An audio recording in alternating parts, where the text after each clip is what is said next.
to Speedy Learning. Hope so everyone is fine. Keep watching the exciting study of economics. In this video, we are going to discuss the measurement of elasticity of demand. So guys, if you have not watched my previous videos on allowed demand or elasticity of demand, I will put those link into the description box so you can check it out.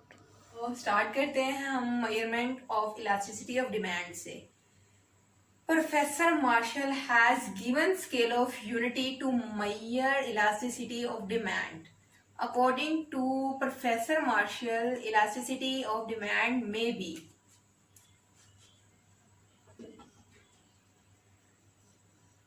equal to unity,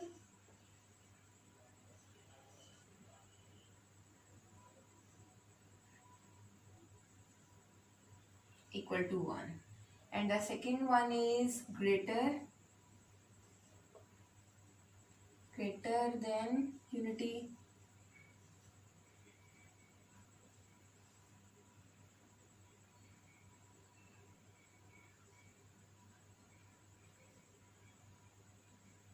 and the third one is less than unity. Elasticity of demand less than 1. So these are Marshall. Elasticity of demand may be equal to unity, means elasticity of demand equal to 1. Greater than unity means elasticity of demand greater than 1. Less than unity means elasticity of demand greater than 1. अब हम discuss करेंगे कि हम elasticity को किन method से major कर सकते हैं. Elasticity of demand is measured by 3 methods which are as follows. The one is percentage method, the second is total expenditure method, and the third is mathematical method. In this video we are going to discuss the first measurement method, which is percentage method. So the percentage change method is the method the percentage change in price and percentage change in demand are compared. कि इसमें हम percentage change in price को और percentage change in demand को compare करते हैं कि जो हमारे पास परसेंटेज में हो. इनको हम जब कैलकुलेट करते हैं तो परसेंटेज के साथ कैलकुलेट करते हैं. जैसे कि मैंने पहले भी एक्सप्लेन किया है, यूनिटरी इलास्टिक को ग्रेटर देन यूनिटी को और लेस देन यूनिटी को परसेंटेज के साथ. तो यहाँ पे हम ये कहेंगे if there is an equal percentage change in price and demand then elasticity of demand is called equal to unity. कि अगर सेम प्राइस भी उस परसेंटेज से चेंज हो और डिमांड भी उस परसेंटेज से चेंज हो तो हमारे पास क्या होगा, यूनिटी इलास्टिक डिमांड होगी. तो if the percentage change in demand is more than the percentage change in price, then elasticity of demand is called greater than unity. So the last is if the percentage change in price is less than the percentage change in demand, होगा less than unity होगी.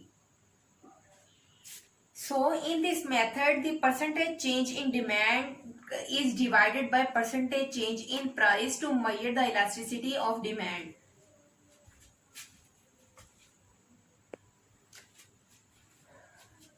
So the formula of elasticity of demand in percentage, elasticity of demand equal to percentage change in demand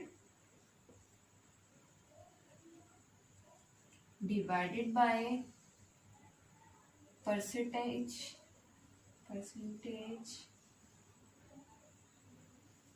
change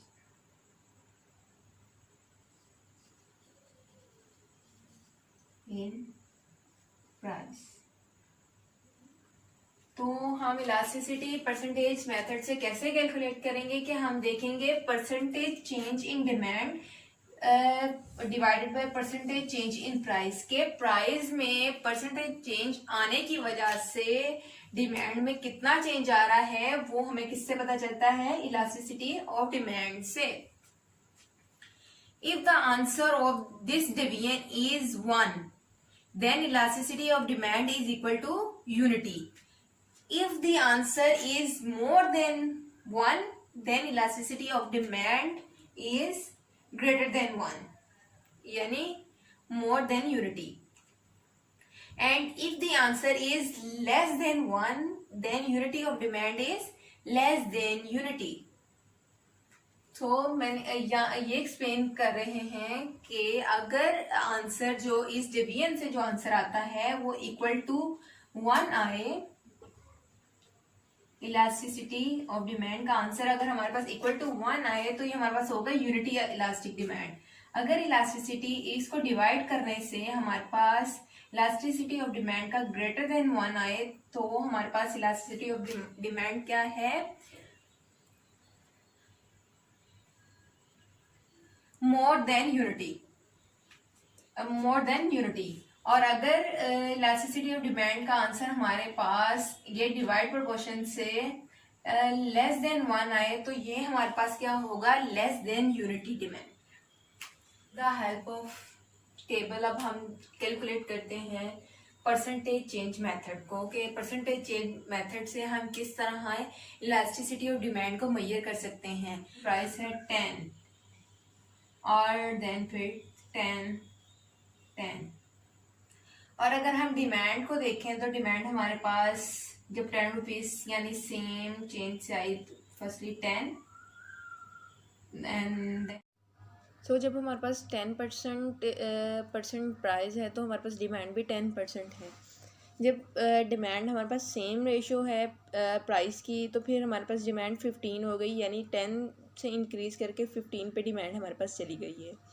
then demand फिर price फिर हमारे पास same है, लेकिन जो demand है हमारे पास वो डिमांड डिक्रीज़ कर गई है 15 to 5 रुपीज़ 5% पे. इलास्टिसिटी को कैलकुलेट का फॉर्मूला था percentage change in demand divided by percentage change in price. तो परसेंटेज चेंज इन डिमांड हमारे पास डिमांड में परसेंटेज चेंज है 10, सो 10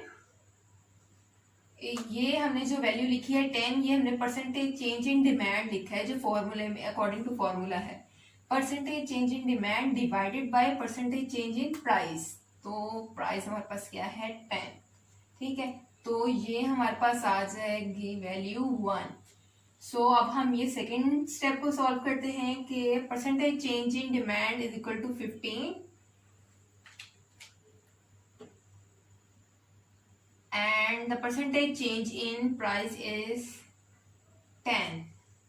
So ये हमारे पास आएगा 1.5. And the third step is the percentage change in demand is 5% and the percentage change in price is 10. So इसका हमारे पास answer आएगा 0.5. So we can say this is equal to unity and this one is more than unity and the last one is less than unity. So answer वो आया है elasticity of demand equal to 1 और जो second row का हमारे पास answer आया है वो है इलास्टिसिटी ग्रेटर देन 1 और थर्ड रो का आंसर है हमारे पास 0.5 विच इज लेस देन 1.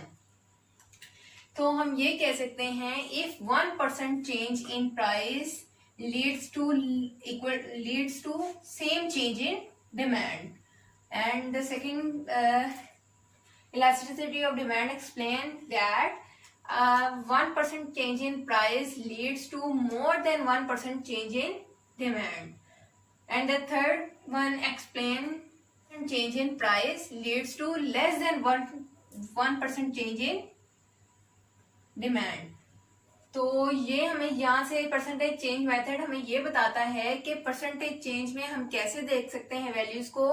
हम या वैल्यू को देखेंगे इक्वल टू 1 या वैल्यू को हम देखेंगे लेस देन 1 और यहाँ हम वैल्यू को कंपेयर करेंगे ग्रेटर देन 1 के साथ. लेस देन 1 होगी तो हमारे पास लेस यूनिटी डिमांड होगी अगर ग्रेटर देन 1 होगी तो हमारे पास मोर यूनिटी डिमांड होगी, अगर इक्वल टू 1 होगी तो हमारे पास यूनिटी डिमांड होगी। तो यहाँ से ये इलास्टिसिटी ऑफ डिमांड यही हमें बताती है कि इक्वल टू 1 से क्या हम इंटरप्रिटेशन कर सकते हैं, ग्रेटर देन 1 से क्या कर सकते हैं, और लेस देन 1 से क्या कर सकते हैं। Answer is less than 1, then elasticity of demand is less than unity. If the answer of elasticity of demand is equal to 1, then elasticity of demand is equal to unity. So guys, please don't forget to subscribe the channel and like the video. हम इसके further method को next video में explain करेंगे. Well guys, this brings me to the end of this lesson. I hope you find the lesson very useful. Please thumb up. I will be back soon with new lesson. Till then, take care. Allah Hafiz.